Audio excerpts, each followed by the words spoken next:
And we played and played, and then the day came where I had to move to Chicago. And we tried to keep me from moving. We wrecked the vans, the Allied vans, $75,000 worth of damage. Just to keep from going to Chicago. But it didn't work. They got new trucks, and I had to pay the $75,000. But anyhow, we all did. We all, John Finley and Drake and Noel and Prim. That was the Lord's. We all had to pay for the trucks. Money all came out of the money you made as Rock the and Lord's, roll, the yeah. $75,000. Yeah, we didn't make that much, so I had to pay it off mowing my dad's lawn for the next year. But what I did, I'd mow the lawn in practice. It's true. How did you do that? You cement the guitar to the handlebars of the... No, Dave, no, what I did, I'd mow the lawn during the day. It only took, I think, once a week did it. Once a week mowing the lawn. All I did was rehearse for 2 years. I think I rehearsed minimum 5 hours a day for like 2 years. And like I told myself last 2 weeks ago today, well, about 2-3 weeks ago, that when I moved into this place in Ann Arbor that I would rehearse every day, man, or I was just a big idiot if I didn't, because I'm really not playing like I want to play.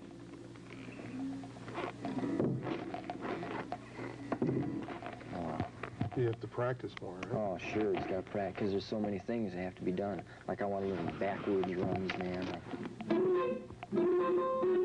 Like on the beginning of marriage, you know, that run instead of forwards, it goes.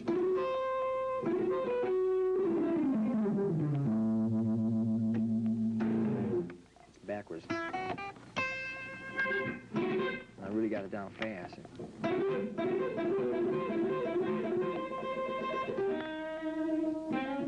And funny notes, you know, bizarre notes that.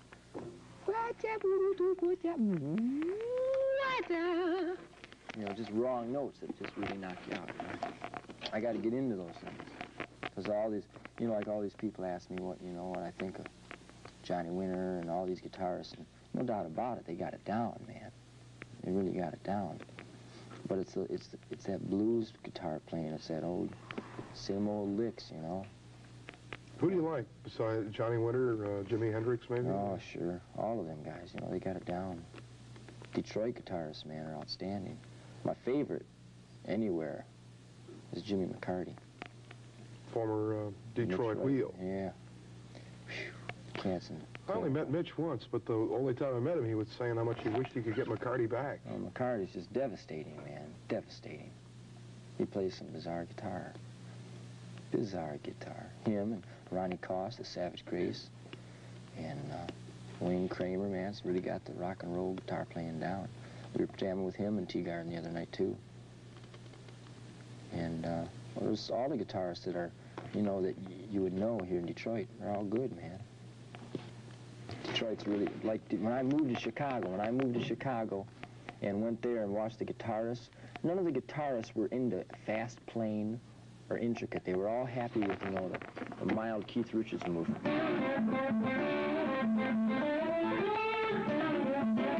You know, that kind of stuff, which is, you know, really nice. Keith Richards really got it down. But they weren't into really going way out and really playing, going so far out that they'd try things that they just couldn't do, and it sounded bad, which is like a lot of musicians that come out of Detroit, or that are away from Detroit and come into Detroit. They hear Detroit musicians, you know, and they think a lot of us are, you know, distasteful. I don't know about this anymore. I'm sure they don't anymore, but before they thought we were distasteful and tried to play too much. And they were right, because we weren't content with just, you know, playing these licks. We're always trying this far out stuff.